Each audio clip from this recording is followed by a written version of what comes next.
So, hi guys! Welcome to my channel, K Finance. And for today's video, so meron lang akong i-share sa inyo na bagong website. Okay, investment website po ito. At disclaimer ko lang po sa inyo na invest what you can afford to lose and take at your own risk.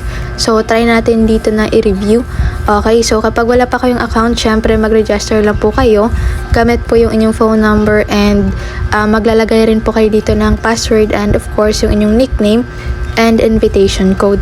So, dito po, ang gagawin nyo lang, okay, click nyo lang itong register.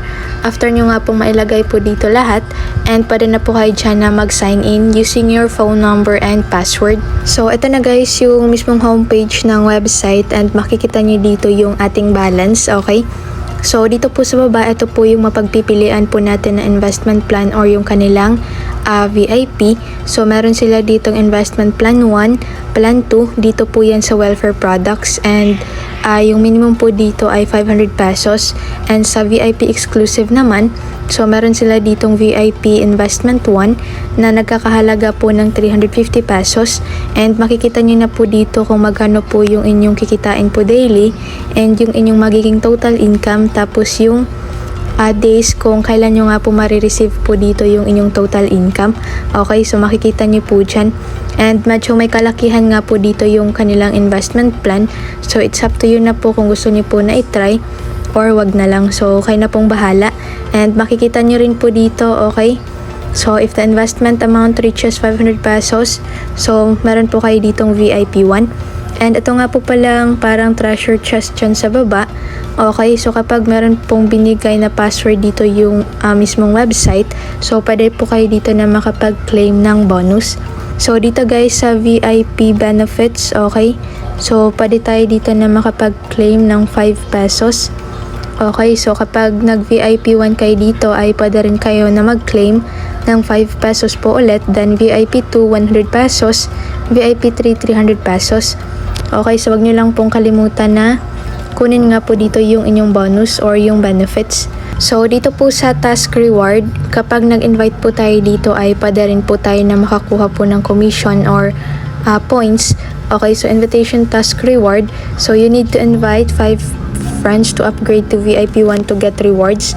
Okay, ito yung pwede nating makuha na reward and pwede po natin yung makuha once nga po na natapos po natin dito yung task.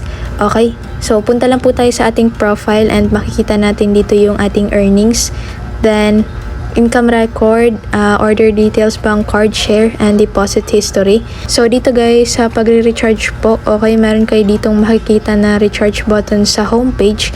So ang gagawin nyo lang ay i-click nyo lang ito and pwede po kayo dito guys na mamili kung ano po yung gagamitin nyo po para nga po makapag-deposit kayo. So yung mga ganitong website po guys ay hindi po talaga siya nagtatagal and better na lang po na wag na lang po tayong mag-invest, okay?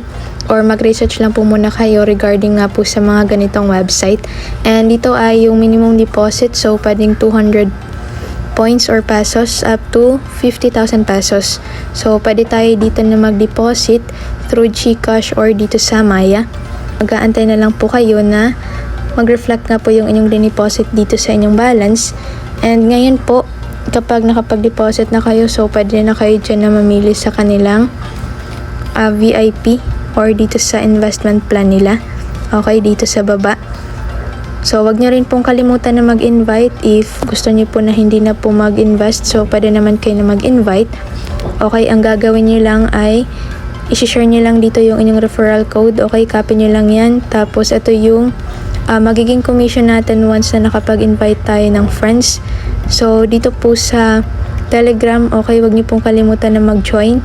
So, ito guys, yung kanilang Telegram, okay.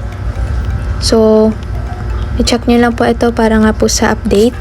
And then, dito rin po sa WhatsApp nila. So, if meron po kayong problema regarding sa kanilang website, so, pwede nyo pong i-contact yung kanilang customer service.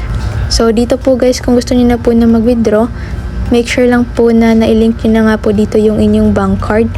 Okay, so click nyo lang po yung plus sign and ilalagay nyo lang dito yung inyong account number, card holder, then bank name. Okay, pwede ditong GCash, Coins.ph, Maya, 7-Eleven, or kung ano nga po yung gusto po ninyo. Then click nyo lang tong confirm and pwede na po kayo dyan na mag-withdraw. Okay, click nyo lang tong withdraw sa homepage. Okay, dito. Then, maglagay lang kayo ng amount kung magkano yung gusto nyong i-withdraw. And of course, meron itong handling fee na 5%. So, mababawasan po yung ating winidraw na amount ng 5%. So, ito lang naman guys yung gusto ko pong i-share po sa inyo. Don't forget to like, share, comment, and subscribe and sumali po sa ating giveaway. So, ayan, i-like nyo lang po ang video po na ito para nga po makasali po kayo sa giveaway. And don't forget to comment na rin po. So, God bless po guys!